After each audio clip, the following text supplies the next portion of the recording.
Alright, part 3 real quick. Take the snips and we'll go ahead and we cut the corners out because we're going to bend this over. Right, these three corners, these three flanges over, so we got to cut that piece out. Here's one I just finished doing this one, bending it over. Just using the dead blow, bending it around the edge of the little bench here. And using a 2x4 to get into that sharp corner. I'll show you that in just a sec.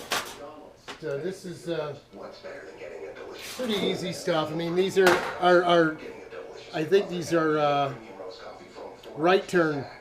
Green is right, cuts right. So you do have to, because it'll lift this side of the blade. It'll lift, and the other side it pushes down. So sometimes you got to turn them upside down if you don't want to distort things too badly. And we just snip right into that corner. Turn them over to get the piece you don't want. Boom, done. Just like that. We throw that in the garbage. Go back over here, and we'll give you a real quick little. Here's how we do this here. Just line up the bottom of the cuts, those corners right on the edge of the bench there. I don't know if I can do this so you can see it. Maybe if I do it over this side.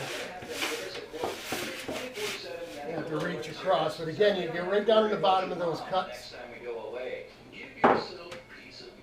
Little tangent there from one to the other. Ain't got to be perfect, right? Because it's just tin. Hold it down and get the edge rolling first.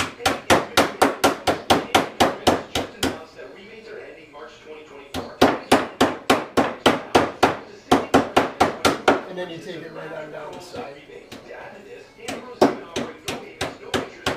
Hold it right down.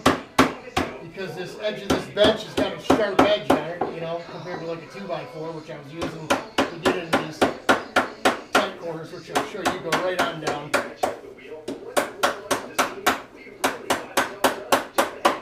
You can hear it hitting solid, the issue's done, and it rolls it right over for you see. Right, so can't use the round edge of the bench here to get into this corner, right? We're going to bend another 3/4 or so over. So I cheat, just use the 2x4,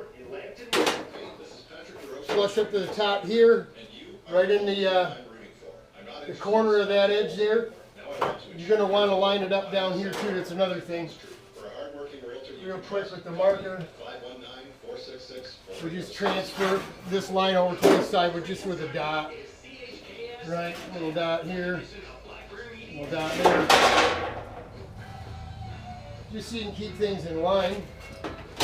Right, so we'll go right into that sharp edge, right into that edge, right down to the bottom of that cut again, right down into that corner.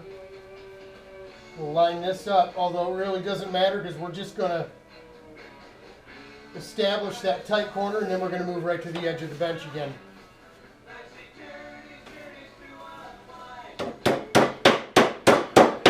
It's only about a 2-inch, 3-inch radius. You're going to go down a couple of 2-3 inches, bending it over like that. It don't need to be perfect. And then we'll come right down to the edge of here. Line up our little dot down there. Bring it over.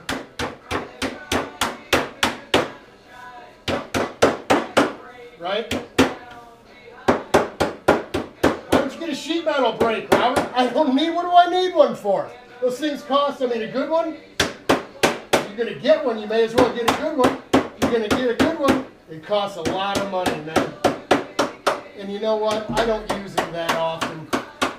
I bend some aluminum to make little things here and there. This is the old-fashioned way of doing it, man. I dig the old way. You know what I mean? I'm going to touch that up a little bit right there.